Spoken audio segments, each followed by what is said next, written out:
Hello friends, आज हम बात करेंगे फिजिक्स से चैप्टर 2 मानव नेत्र एवं रंग बिरंगा संसार। आज हम देखेंगे मानव नेत्र की संरचना और नेत्र के कार्य। चलिए देखते हैं। पहले जानते हैं कि मानव नेत्र आखिर में है क्या। मानव नेत्र को जानते हुए शुरुआत करते हैं। चलिए देखते हैं कि ये मानव नेत्र एक प्रकाशीय यंत्र होता है। प्रकाशीय यंत्र होता है जो प्रकृति द्वारा दिया गया है। ये भाग नेत्र होता है जो प्रकाशीय यंत्र है जो प्रकृति द्वारा दिया गया है। इसकी सहायता से हम किसी वस्तु को देख सकते हैं। यह नेत्र एक अत्यंत महत्वपूर्ण ज्ञान इंद्रिय है। नेत्र में इतनी क्षमता होती है कि यह 1 करोड़ रंगों में अंतर स्पष्ट कर सकता है। नेत्र के बाद चलिए हम लोग इसके नेत्र की संरचना के बारे में जानते हैं और इसके आगे बढ़ते हैं। ये देखिए, ये जो यहाँ से इतना डायग्राम में दिखाया जा रहा है, ये नेत्र का चित्र है। नेत्र का चित्र है और हम जैसे देख रहे हैं कि ये हमारा नेत्र है, गोल है। ये गोल है और इसी पूरे नेत्र को नेत्र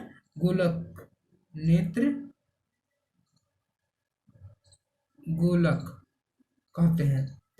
नेत्र गोलक कहते हैं क्यों? क्योंकि यह गोल है और ये नेत्र गोलक है तो इसका व्यास जो है यहाँ से यहाँ तक का व्यास 2.3 सेंटीमीटर है। 2.3 सेंटीमीटर है। अब देखिए, ये जो हमारा नेत्र होता है इसमें परत बाई परत होता है। उसी प्रकार जैसे कि मान लीजिए एक प्याज होता है और उसको देखते हैं तो एक परत को हटाओ तो उसके नीचे एक और परत रहता है, उसके नीचे भी एक और परत रहता है। उसी प्रकार मानव नेत्र है, उसी परत बाई परत रहता है। और मानव नेत्र की जो सबसे बाहरी परत रहता है, यहाँ पर ये जो दिख रहा है यहाँ मानव नेत्र की सबसे बाहरी परत, इसको हम लोग श्वेत पटल या स्क्लेरोटिक कहते हैं। ये श्वेत पटल या स्क्लेरोटिक कहा जाता है। ये श्वेत पटल सफेद मोटी और अपारदर्शी चमड़ी का बना हो रहता है। यह एक ऐसी चमड़ी, कोई क्वेश्चन आ जाए कि अगर श्वेत पटल कैसे पदार्थों से बना रहता है तो क्या बोलेंगे? सफेद मोटी चमड़ी का बना रहता है। अब आगे देखते हैं कि ये जो श्वेत पटल है आगे चलकर ये कुछ उभरा हुआ भाग है। यहाँ पर देख रहे हैं हम, जैसे कि यहाँ से ये इस प्रकार रहा है तो यहाँ पर से ये इतना है जो उभरा हुआ भाग है।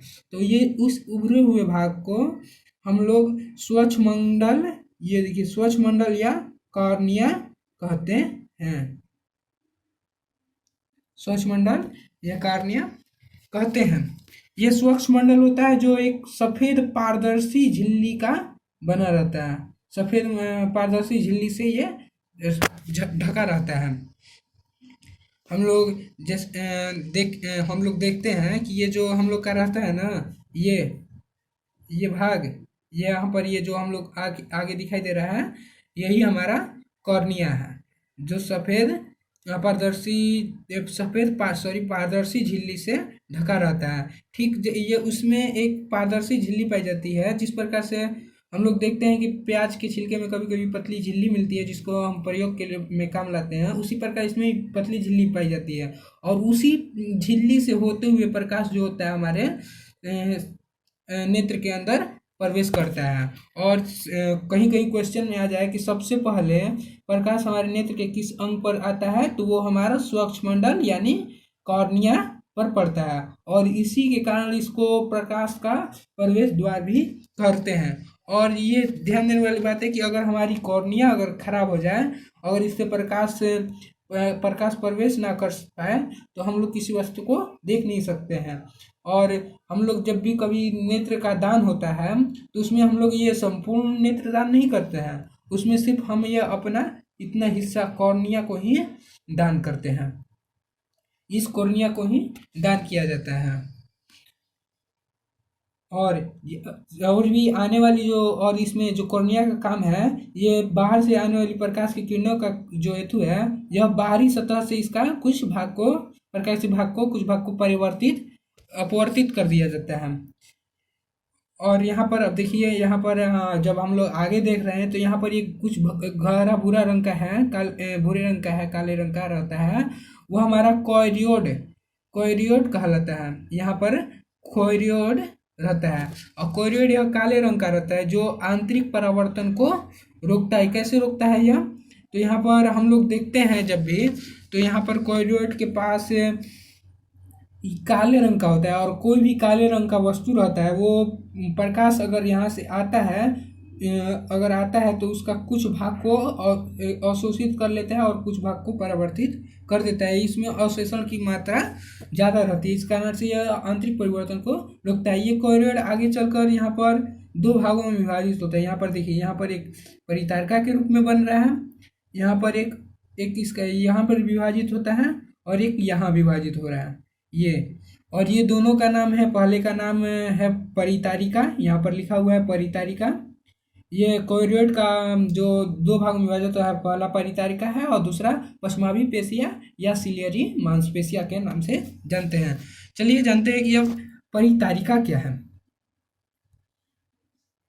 परितारिका एक पतला, ये जो दिख रहे हैं पतला पतला पतला गोलाकार तथा गहरे रंग का एक पेशीय डायफ्राम होता है। ये यहाँ पर ये जो ये पतले पतले रंग का गोलाकार गहरे रंग का पेशीय डायफ्राम होता है, जो ये जो स्वच्छ मंडल यानी ये कॉर्निया है, कॉर्निया जो रहता है, ये कॉर्निया जो ग्रीन रंग से दिखाई दे रहा है, इसके ये पीछे रहता है, यहाँ पर पीछे है ना, ये पीछे रहता है। और ये जो होता है, हम लोग को जब प्रकाश जब हम लोग के आता है, परितारिका जो होता है, स्वच्छ मंडल रहता है, परितारिका जो प्रकाश हम लोग का आता है, अधिक मात्रा में प्रकाश आता है, तो उसको यह कम, यहाँ पर से अधिक मात्रा में आ रहा है प्रकाश, तो यह उसको नियंत्रित कर आवश्यकता अनुसार ही नेत्र के अंदर प्रवेश करने देता है। यह कभी कभार जब हम लोग देखते हैं कि हमारे नेत्र के पास एक टॉर्च बार देते हैं, टॉर्च, और उससे जब टॉर्च बारते हैं तो हम लोग टॉर्च बारते हैं तो हम लोग का नेत्र का ये जो पुतली होता है, पुतली ये छोटा हो जाता है और कभी कभार ये बड़ा हो जाता है। ये किस कारण से होता है? तो हमारे परितारिका के कारण ही होता है। परितारिका जो होता है, जब प्रकाश अधिक मात्रा में रहेगा तो यह सिकुड़ जाता है, और परितारिका अधिक मात्रा में है तो प्रकाश अधिक मात्रा में है तो यह सिकुड़ जाएगा, और कम मात्रा में रहे तो फैल जाएगा। और जाहिर सी बात है कि जब सिकुड़ेगा फैलेगा तो उसके पीछे ये जो कॉर्निया होता है उसी के अनुसार बड़ा एवं छोटा होते रहेगा। ये यहाँ पर तो हम लोग यहाँ पर देखिए, परितारिका पुतली के आकार को नियंत्रित करता है और रेटिना के प्रकाश की आवश्यक और सही मात्रा पहुँचाता है। हम लोग समझ गए कि यहाँ पर जब परितारिका सिकुड़ेगा फैलेगा तो यहाँ पर पुतली का भी आकार उस पर नियंत्रित होगा। अब परितारिका में जो होता है, हम लोग देखते हैं कभी कभी मनुष्य का, कोई किसी का भूरा तो किसी का काला तो किसी का नीला आँख होता है। वास्तव में वो आँख है नहीं, हमारा परितारिका का ये रंग होता है। ये परितारिका, ये जो इतना गोल भाग है यही परितारिका है। यहाँ पर देख रहे हैं जैसे कि यहाँ पर ये ब्लू में है, ये परितारिका के कारण ही होता है। यह विशेष रंगों के कारण होता है। किसी व्यक्ति का जो आँख का रंग निर्धारित रहता है इसी परितारिका के ऊपर रहता है। और परितारिका में क्या खास बात है कि ये रहता है, तो इसमें एक एक पिगमेंट नाम का पदार्थ रहता है, जिसके कारण से यह इसका रंग निर्धारित होता है। और यहाँ पर से परितारिका को समझने के बाद अब देखते हैं कि ये क्या होता है, सिलियरी मांसपेशिया। ये जो सिलियरी मांसपेशिया होता है, ये देखिए यहाँ पर ये सिलियरी मांसपेशिया, पश्चमाभी मांसपेशिया, यहाँ पर ये जो रेड रंग से दिखाई दे रहा है यही सिलियरी मांसपेशिया है। ये इसका कार्य जो है ना, ये देखिए इसका कार्य रहता है, ये जो नेत्र लेंस है इसको बड़ा या छोटा करता है, और यानी स्पंदन की क्रिया स्पंदन क्रिया कराता है, जो आगे हम बताएंगे कि स्पंदन क्या होता है। और दूसरा कार्य है कि इसका ये नेत्र लेंस है ना, इसको लटका के रखता है, पकड़े रखता है। ये पश्चमाभी पेशिया या सिलियरी मांसपेशिया के द्वारा ही किया जाता है। और फिर यहाँ पर देखिए, यहाँ पर ये परितारिका, और यहाँ पर ये जो एक छेद है यही पुतली होता है। ये पुतली के बारे में देखिए, परितारिका एक के बीच में एक गोल छेद के जैसा होता है जिसे पुतली कहते हैं। यहाँ पर ये जो ब्लैक कलर का दिखाई दे रहा है ना, यही हमारा पुतली होता है।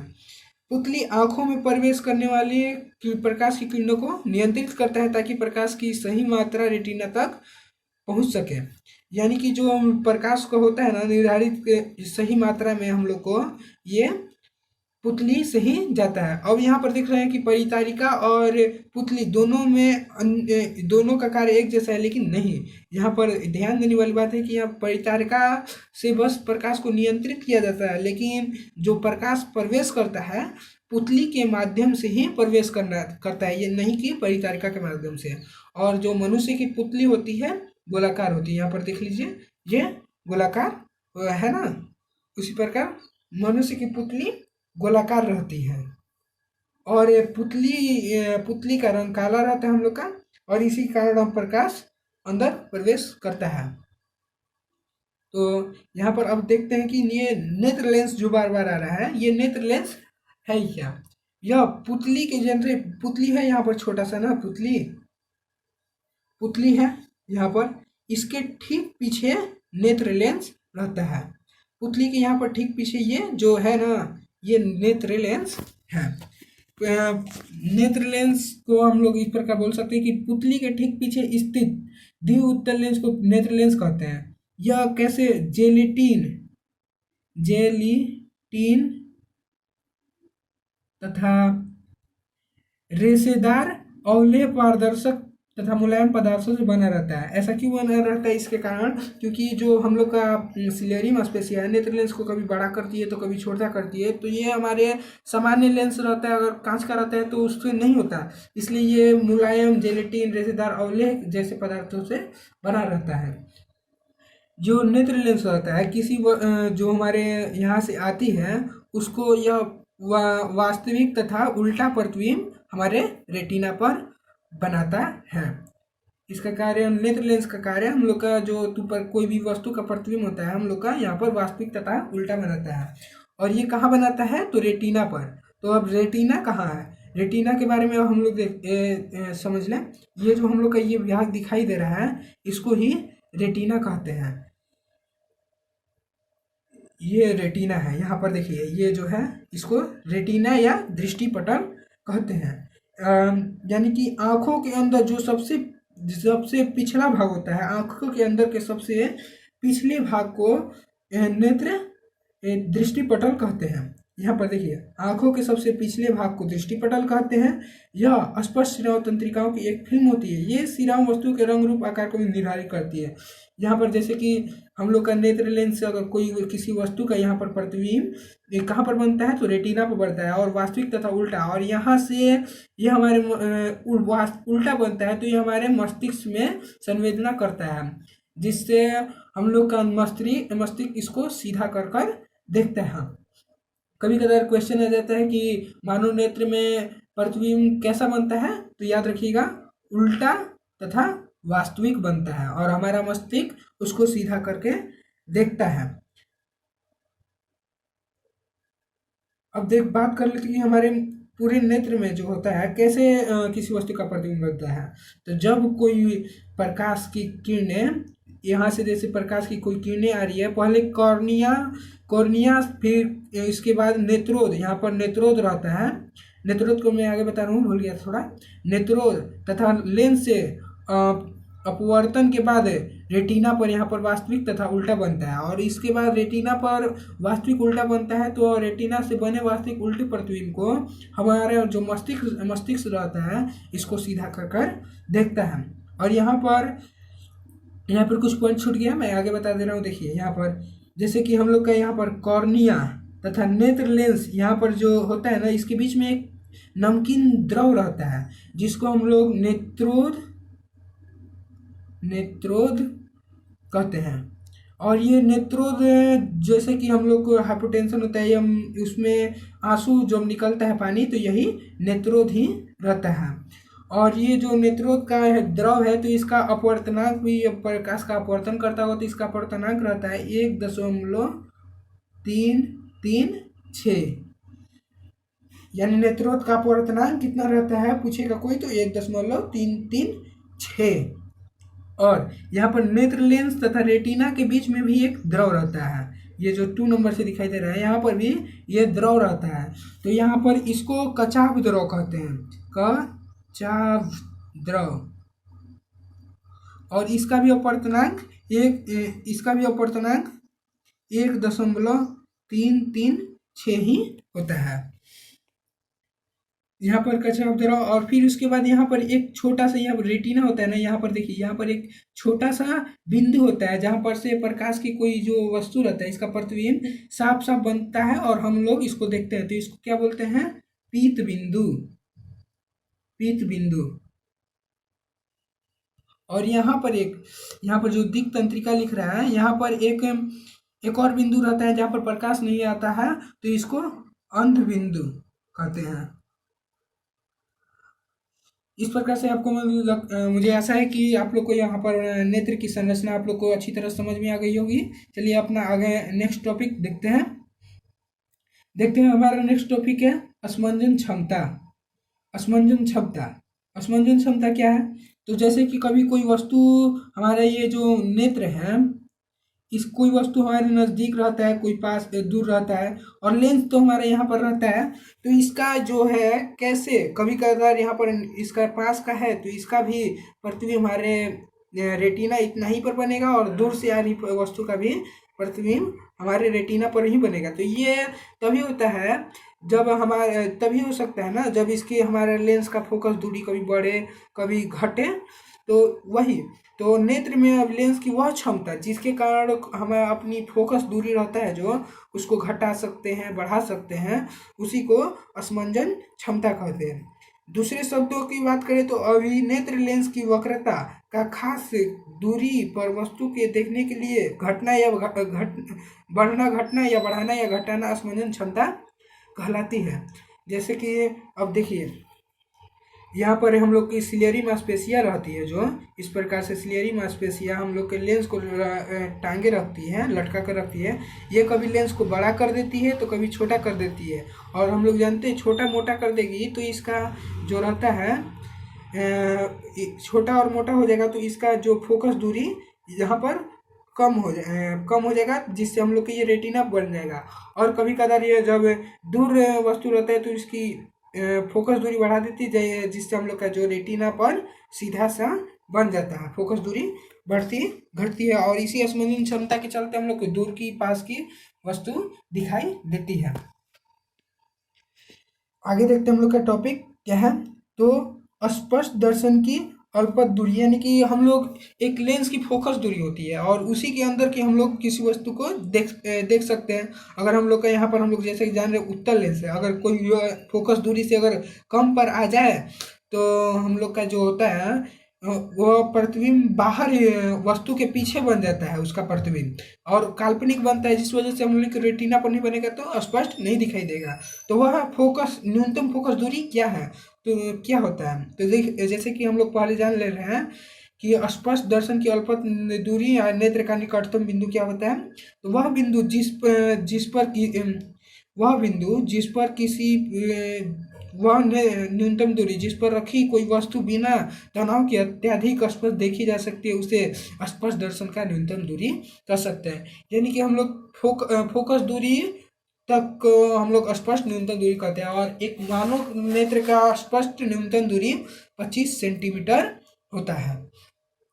अब इसी प्रकार से हम लोग तो यहाँ पर निकट से निकट वस्तु को देख सकते हैं, उसी प्रकार हम लोग कितनी दूर की वस्तु को देख सकते हैं उसको आगे टॉपिक में हम लोग देख रहे हैं। जैसे कि नेत्र का दूर बिंदु क्या है, तो वह दूरतम बिंदु जिसका कोई नेत्र वस्तु को स्पष्ट देख सकते हैं, यानी कि वह दूर से दूर का वस्तु जिसको हम लोग नेत्र स्पष्ट देख सकता है उसे नेत्र का दूर बिंदु कहते हैं। और मानव नेत्र जो होता है वह अनंत तक से आती वस्तु के प्रतिबिंब आती प्रकाश की किरणों को हम लोग स्पष्ट देख सकते हैं। उदाहरण के लिए जैसे कि हम लोग का जो स्टार होता है वह हम लोग से कितना दूर है, लेकिन हम लोग रात के समय इसको देख लेते हैं, इसलिए हम लोग का जो दूरी रहता है देखने की दूरी अनंत रहता है, और जो निकट दूरी रहता है हम लोग का 25 सेंटीमीटर। यानी कि एक समान नेत्र में 25 सेंटीमीटर से अनंत रखी वस्तुओं का स्पष्ट देख सकते हैं। 25 सेंटीमीटर से अधिक तथा अनंत के बराबर हम लोग देख सकते हैं, और 25 सेंटीमीटर से कम हो जाए तो इसमें हम नहीं देख सकते हैं। चलिए देखते हैं कि हमारा अगला टॉपिक क्या है। हमारा अगला टॉपिक है दृष्टि दोष तथा उसका संशोधन। दृष्टि दोष क्या होता है? दृष्टि दोष यानी कि हम लोग को दृष्टि में देखने में गिरावट आना, यानी कभी कभार नेत्र अपनी धीरे धीरे असमंजन क्षमता, यानी कि नेत्र लेंस को बढ़ाने घटाने की क्षमता खो देता है। तो इससे हमारा जो होता है प्रतिबिंब हम लोग के यहाँ पर रेटिना पर नहीं बनती है, कभी उसके यहाँ पर आगे बन जाती है तो कभी यहाँ पर पीछे बन जाती है, जिस वजह से हम लोग को स्पष्ट नहीं दिखाई देता है। तो इसकी वजह से इसी को दृष्टि दोष कहते हैं। तो इसको बढ़िया जान ले रहे हैं। कभी कभी नेत्र धीरे धीरे अपनी स्पंदन क्षमता खो देता है, जिसके कारण व्यक्ति को आराम से स्पष्ट नहीं दिखाई देता है। नेत्र में अपवर्तन दोषों के कारण दृष्टि धुंधली हो जाती है, इसे नेत्र दोष कहते हैं। तो नेत्र दोष तो समझ में आ गया। अब देखते हैं कि ये नेत्र दोष कितने प्रकार के होते हैं। तो मुख्य रूप से नेत्र दोष या जो होता है अपवर्तन दोष के कारण नेत्र दोष जो उत्पन्न होता है 3 प्रकार का होता है।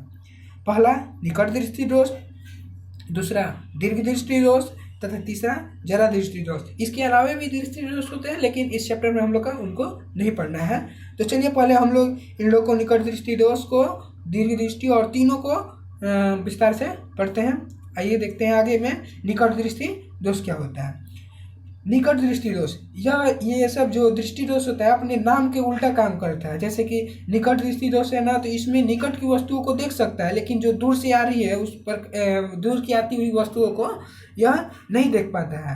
तो निकट दृष्टि दोष को हम लोग इस प्रकार लिखते हैं कि निकट दृष्टि दोष को तो पहले हम लोग निकट दृष्टिता भी कहते हैं, और निकट दृष्टि दोष में से युक्त व्यक्ति निकट की रखी वस्तुओं को देख सकता है, स्पष्ट देख सकता है, परंतु दूर रखी वस्तुओं को स्पष्ट नहीं देख सकता है। जैसे कि यहाँ पर ये दूर की वस्तु है तो इसका प्रतिबिंब हम लोग का रेटिना पर नहीं बन पा रहा है। इसका क्या कारण है? निकट दृष्टि दोष का कारण को हम लोग जान रहे हैं ऊपर। आइए आगे देख रहे हैं हम लोग निकट दृष्टि दोष का क्या कारण है। निकट दृष्टि दोष के 2 कारण होते हैं। पहला, नेत्र लेंस की वक्रता का अत्यधिक हो जाना। नेत्र लेंस की वक्रता का अत्यधिक हो जाने का मतलब है कि हम लोग जो होता है कैसे अत्यधिक हो जाएगा। तो पहला जो होगा कि यहाँ पर लेंस मोटा हो जाएगा। लेंस मोटा हो जाएगा तो लेंस की वक्रता का अत्यधिक हो जाएगा। यहाँ पर फोकस दूरी होगा, यहीं पर कम हो जाएगा तो यहाँ पर वक्रता अधिक हो जाएगा। या फिर दूसरा हो सकता है कि ये जो नेत्र गोलक होता है हम लोग का, ये नेत्र गोलक यहाँ पर से हम लोग जैसे कि प्रकाश की किरण आ रही है और ये हमारे यहाँ पर बन रही है, लेकिन हम लोग का ये कभी कभार नेत्र गोलक बड़ा हो जाता है, जिस कारण से हम लोग को यहाँ पर रेटिना जो या पीछे चला जाता है और यहाँ पर नहीं बनता है, तो हम लोग को स्पष्ट नहीं दिखाई देता है। यही तो कारण है। यहाँ पर देखिए, इसको याद कर लीजिएगा। अभी नेत्र लेंस की वक्रता का अधिक हो जाना, या और दूसरा नेत्र गोलक का लंबा हो जाना। अब देखते हैं कि इसका निकट दृष्टि दोष का समाधान कैसे कर सकते हैं, संशोधन कैसे कर सकते हैं। यहाँ पर देखिए संशोधन, निकट दृष्टि दोष के संशोधन के लिए हम लोग एक उत्तम क्षमता वाले अवतल लेंस का उपयोग करते हैं। अवतल लेंस का उपयोग इसलिए करते हैं क्योंकि ये जो हम लोग यहाँ पर से दूर से आ रही है और यहीं पर कट जा रही है। यहाँ पर देखिए, यहाँ पर से देखिए, यहाँ पर जो आ रहा है यहीं पर कट जा रहा है, तो इसको दूर करने के लिए हम लोग पहले अवतल लेंस का उपयोग करते हैं। क्योंकि अवतल लेंस के उपयोग से हम लोग यहाँ पर इसका जो प्रतिबिंब है यहाँ पर बना ले। देख रहे हैं कैसे कि अवतल लेंस के उपयोग से यहाँ पर हो जा रहा है।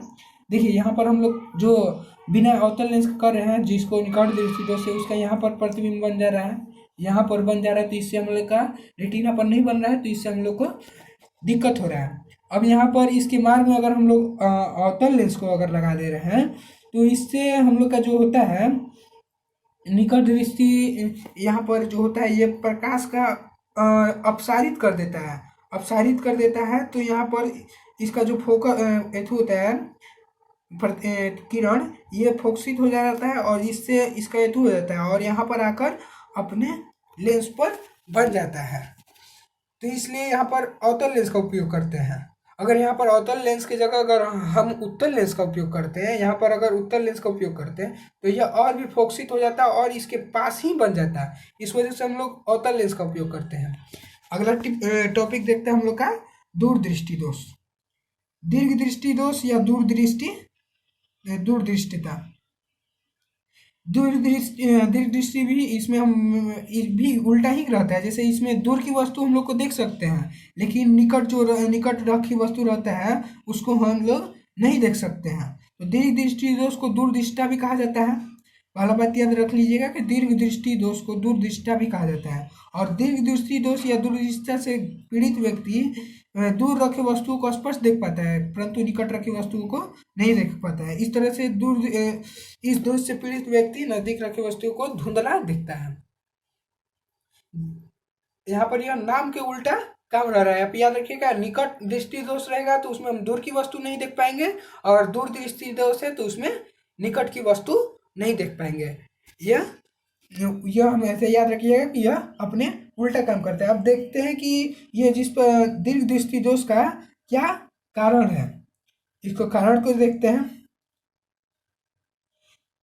ये देखिए, दीर्घ दृष्टि दोष या दूरदृष्टि का कारण है अभिनेत्र लेंस की फोकस दूरी का अत्यधिक हो जाना। अब अत्यधिक कैसे हो जाएगा, तो इसका जो लेंस होगा लंबा हो जाएगा, तो इसका फोकस दूरी अधिक हो जाएगा।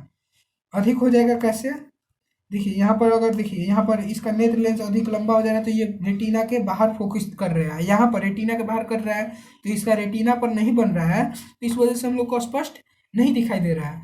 और दूसरा कारण है कि यहाँ पर नेत्र गोलक का छोटा हो जाना। जैसे कि अगर यहाँ पर से हम लोग देख रहे हैं, अगर रेटिना यहाँ पर हम लोग का प्रकाश यहाँ पर आता है, अगर यहाँ से रेटिना हम लोग का घटकर छोटा होकर अगर यहाँ पर आ जाता है तो हम लोग का प्रतिबिंब तो वहीं पर बनता है, लेकिन रेटिना पर नहीं बन पाता है क्योंकि रेटिना छोटा हो जाता है। इस वजह से इसका दो कारण है यहाँ पर, इसको आप लोग हमेशा याद करके रख लीजिएगा। जो भी नेत्र लेंस की फोकस दूरी अत्यधिक हो जाने तथा नेत्र का छोटा हो जाने के दीर्घ दृष्टि दूरदृष्टिता से युक्त व्यक्ति निकट बिंदु 25 सेंटीमीटर से हट जाता है। इस वजह से उसको नहीं दिखाई देता है। अब इसका क्या समाधान है, समाधान भी देख लेते हैं। निकट दृष्टि दोष के संशोधन।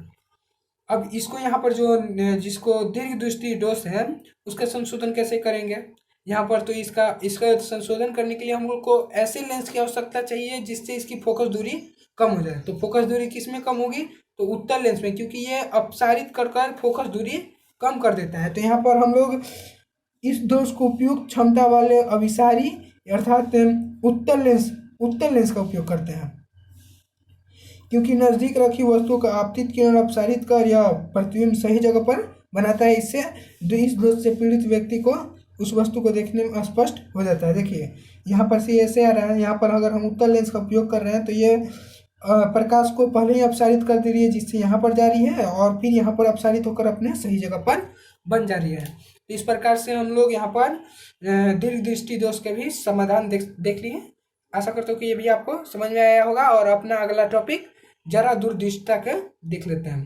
कभी हमारी जैसे जैसे उम्र बढ़ती जाती है हम लोग का जो होता है असमंजन क्षमता होता है ना, जो समंजन क्षमता वह घट जाता है। हम लोग जब घटने का कारण ये है कि हम लोग का जो नेत्र लेंस होता है कड़ा हो जाता है, और कड़ा हो जाएगा तो यह ना जल्दी बड़ा हो पाता है ना छोटा हो पाता है। इस वजह से हम लोग को ना दूर की वस्तु दिखाई देती है और ना ही पास की वस्तु दिखाई देती है। इसी को ही हम लोग जरा दूरदृष्टि कहते हैं।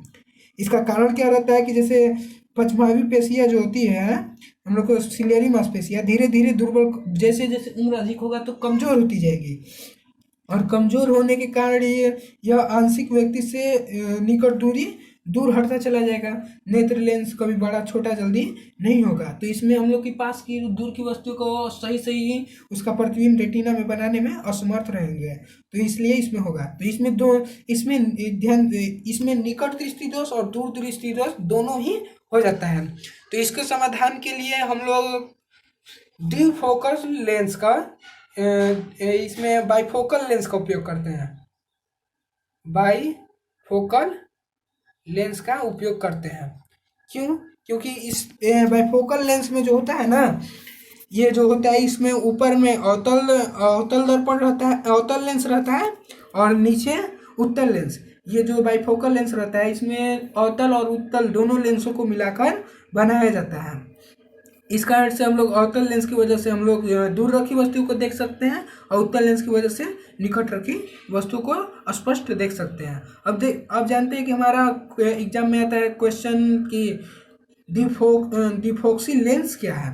तो डिफोक्सी लेंस का अर्थ होता है दो तरह के फोकस वाला लेंस। दो तरह का, इसमें द्विफोक्सी यानी द्वि मतलब दो, और फोकसी मतलब फोकस, यानी इसी से हम लोग समझ सकते हैं कि दो फोकस वाला लेंस। और दो फोकस वाला लेंस कैसे होगा, तो इसमें एक उत्तल लेंस तथा अवतल लेंस, ये दोनों को मिलाकर बनाया जाता है। इसी को बाइफोकल लेंस भी कहा जाता है। इंग्लिश में इसको बाइफोकल लेंस तथा हिंदी में द्विफोक्सी लेंस कहते हैं। द्विफोक्सी लेंस में उत्तल लेंस का ऊपरी भाग में रहता है तथा उत्तल लेंस नीचे रहता है। यहाँ पर ऊपर में अवतल लेंस रहता है, अवतल लेंस रहेगा, और नीचे में उत्तल लेंस रहेगा, जिससे किसी वस्तु को ऊपर करके देखकर वह दूर की वस्तु को देख सके तथा आंखें नीचे कर नजदीक की वस्तुओं को देख सके।